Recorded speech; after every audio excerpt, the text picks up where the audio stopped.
ದೈನಂದಿನ ಸುದ್ದಿಜಾಲ. ನಮಸ್ತೆ ವೀಕ್ಷಕರೇ, ನಾನು ಅನನ್ಯ ಎಸ್ ಭಾರದ್ವಾಜ್. ವಿಶೇಷ ಸುದ್ದಿಗಳ ಪ್ರಸಾರ ವೀಕ್ಷಿಸಿರಿ. ಪ್ರದೇಶ ಜನಾಂಗದ ಆಧಾರದಲ್ಲಿ ಸಂತ್ರಸ್ತರ ಗುರುತಿಸುವಿಕೆ. ಪ್ರತಿಗಾಮಿ ನಡೆ ಸುಪ್ರೀಂ. ಯಾವುದೇ ಅಪರಾಧ ಕೃತ್ಯದ ಸಂತ್ರಸ್ತರನ್ನು ಅವರ ಜಾತಿ, ಪ್ರದೇಶ, ಲಿಂಗ ಮತ್ತು ಜನಾಂಗದ ಆಧಾರದಲ್ಲಿ ಗುರುತಿಸುವುದು ಸಲ್ಲ. ಇದು ಪ್ರತಿಗಾಮಿ ನಡೆಯಾಗಲಿದೆ ಎಂದು ಸುಪ್ರೀಂ ಕೋರ್ಟ್ ಬುಧವಾರ ಹೇಳಿದೆ. ತ್ರಿಪುರಾದ ಅಂಜೆಲ್ ಚಕ್ಮಾ ಅವರನ್ನು ಕಳೆದ ವರ್ಷ ಉತ್ತರಾಖಂಡದ ಡೆಹ್ರಾಡೂನ್ನಲ್ಲಿ ಹತ್ಯೆ ಮಾಡಿರುವುದಕ್ಕೆ ಸಂಬಂಧಿಸಿದ ಅರ್ಜಿಯ ವಿಚಾರಣೆ ವೇಳೆ ಸುಪ್ರೀಂ ಕೋರ್ಟ್ ಈ ಮಾತು ಹೇಳಿದೆ. ಜನಾಂಗೀಯ ವಿಚಾರವಾಗಿ ಚಕ್ಮಾ ಅವರನ್ನು ಹತ್ಯೆ ಮಾಡಲಾಗಿದೆ ಎಂದು ಆರೋಪಿಸಲಾಗಿದೆ.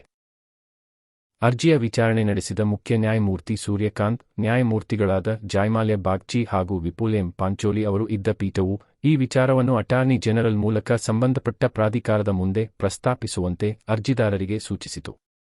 ಇದಕ್ಕೆ ಪ್ರತಿಕ್ರಿಯಿಸಿದ ಅರ್ಜಿದಾರ ಹಾಗೂ ವಕೀಲ ಅನೂಪ್ ಪ್ರಕಾಶ್ ಅವಸ್ಥಿ, ಈ ವಿಚಾರವನ್ನು ಸಂಸತ್ನಲ್ಲಿ ಪ್ರಸ್ತಾಪಿಸಲಾಗಿತ್ತು. ಆದರೆ ಜಾತಿ, ಪ್ರದೇಶ ಮತ್ತು ಜನಾಂಗದ ಆಧಾರದಲ್ಲಿ ಸಂತ್ರಸ್ತರನ್ನು ಗುರುತಿಸುವುದನ್ನು ತಡೆಯುವುದಕ್ಕೆ ಸೂಕ್ತ ವ್ಯವಸ್ಥೆ ರೂಪಿಸಲು ಸಂಸದರು ಒಲವು ತೋರಲಿಲ್ಲ ಎಂದು ಪೀಠಕ್ಕೆ ತಿಳಿಸಿದರು. ಸಂತ್ರಸ್ತರ ಗುರುತಿನ ಆಧಾರದ ಮೇಲೆ ತಾರತಮ್ಯ ಮಾಡುವುದನ್ನು ತಡೆಯಲು ಹಾಗೂ ಈ ಕುರಿತ ದೂರುಗಳನ್ನು ನಿವಾರಿಸುವ ಸಂಬಂಧ ಎಲ್ಲ ರಾಜ್ಯಗಳಲ್ಲಿ ನೋಡಲ್ ಏಜೆನ್ಸಿ ಸ್ಥಾಪಿಸುವಂತೆ ನಿರ್ದೇಶನ ನೀಡಬೇಕು ಎಂದು ಅವಸ್ಥಿ ಅವರು ಪೀಠಕ್ಕೆ ಮನವಿ ಮಾಡಿದರು. ಇಂತಹ ಏಜೆನ್ಸಿ ಅಥವಾ ವ್ಯವಸ್ಥೆಯನ್ನು ಸ್ಥಾಪಿಸುವುದು ಪರಿಹಾರವಾಗದು. ಪ್ರಾದೇಶಿಕ ಗುರುತಿನ ಆಧಾರದ ಮೇಲೆ ಮತ್ತಷ್ಟು ತಾರತಮ್ಯಗಳಿಗೆ ಇದು ದಾರಿ ಮಾಡಿಕೊಡಲಿದೆ. ಯಾವುದೇ ಅಪರಾಧ ಕೃತ್ಯವಿರಲಿ ಅದರ ವಿರುದ್ಧ ನಿರ್ದಾಕ್ಷಿಣ್ಯ ಕ್ರಮ ಕೈಗೊಳ್ಳಬೇಕು ಎಂದು ಪೀಠ ಹೇಳಿತು.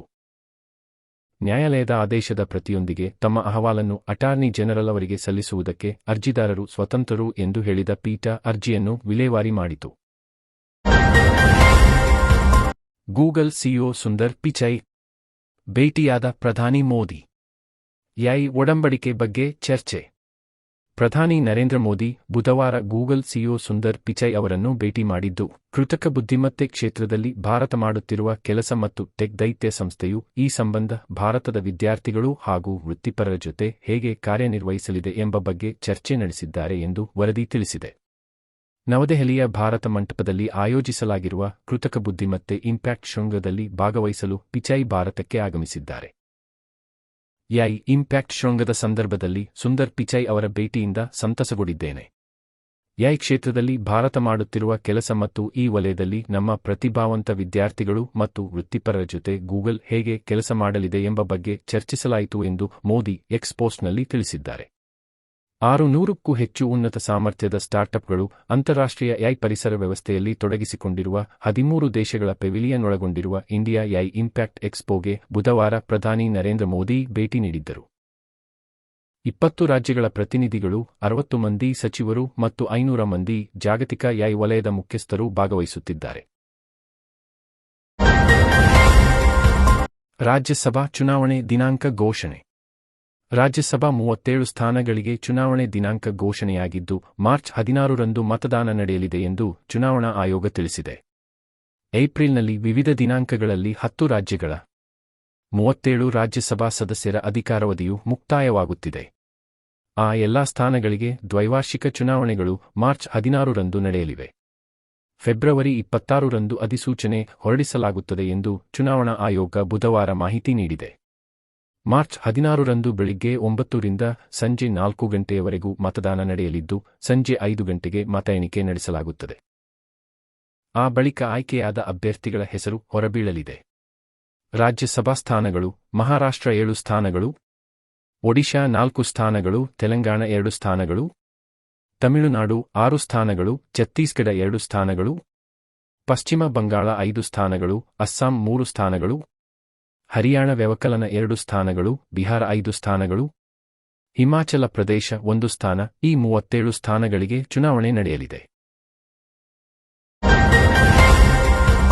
ರೋಬೋ ನಾಯಿ ವಿವಾದದ ಫೇಕ್ ಇನ್ ಇಂಡಿಯಾ ಎಂದು ಜರಿದ ಸಿದ್ದರಾಮಯ್ಯ. ಗಾಲ್ಗೋಟಿಯಾಸ್ ವಿಶ್ವವಿದ್ಯಾಲಯದ ರೋಬೋಡಾಗ್ ವಿವಾದದ ಮಧ್ಯೆ ಕರ್ನಾಟಕದ ಮುಖ್ಯಮಂತ್ರಿ ಸಿದ್ದರಾಮಯ್ಯ ಅವರು ಕೇಂದ್ರದ ಆಡಳಿತಾರೂಢ ಬಿಜೆಪಿ ಸರ್ಕಾರದ ಮೇಲೆ ತೀವ್ರ ದಾಳಿ ನಡೆಸಿದ್ದಾರೆ. ಕಾಪಿ ಪೇಸ್ಟ್ ಎಂದು ಜರಿದಿದ್ದಾರೆ. ಬುಧವಾರ ಎಕ್ಸ್ ಪೋಸ್ಟ್ನಲ್ಲಿ ಮೊದಲು ಯುಪಿಎ ಯೋಜನೆಗಳು ಮತ್ತು ಕಾಂಗ್ರೆಸ್ ಗ್ಯಾರಂಟಿಗಳನ್ನು ನಕಲು ಮಾಡಿದರು. ಬಳಿಕ ಅವುಗಳನ್ನು ತಮ್ಮದೇ ಆದ ಭವ್ಯ ದೃಷ್ಟಿಕೋನವೆಂದು ಮರುನಾಮಕರಣ ಮಾಡಿದರು. ಈಗ ತಂತ್ರಜ್ಞಾನ ಕೂಡ ಕಾಪಿಪೇಸ್ಟ್ ಆಗಿದೆ ಎಂದು ವ್ಯಂಗ್ಯ ಮಾಡಿದ್ದಾರೆ.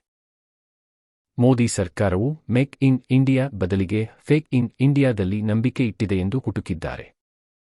ಇಂಪ್ಯಾಕ್ಟ್ ಶೃಂಗಸಭೆಯಂತಹ ಪ್ರಮುಖ ವೇದಿಕೆಯಲ್ಲಿ ಈ ಘಟನೆ ದೇಶಕ್ಕೆ ಅಂತಾರಾಷ್ಟ್ರೀಯ ಮಟ್ಟದಲ್ಲಿ ಮುಜುಗರ ತಂದಿದೆ ಎಂದು ಅವರು ಹೇಳಿದ್ದಾರೆ.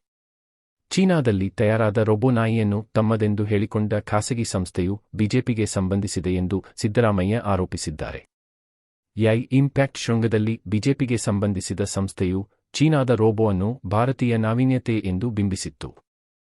ಚೀನಾದ ಮಾಧ್ಯಮಗಳು ಕೂಡಲೇ ಅದನ್ನು ಬಯಲು ಮಾಡಿದವು.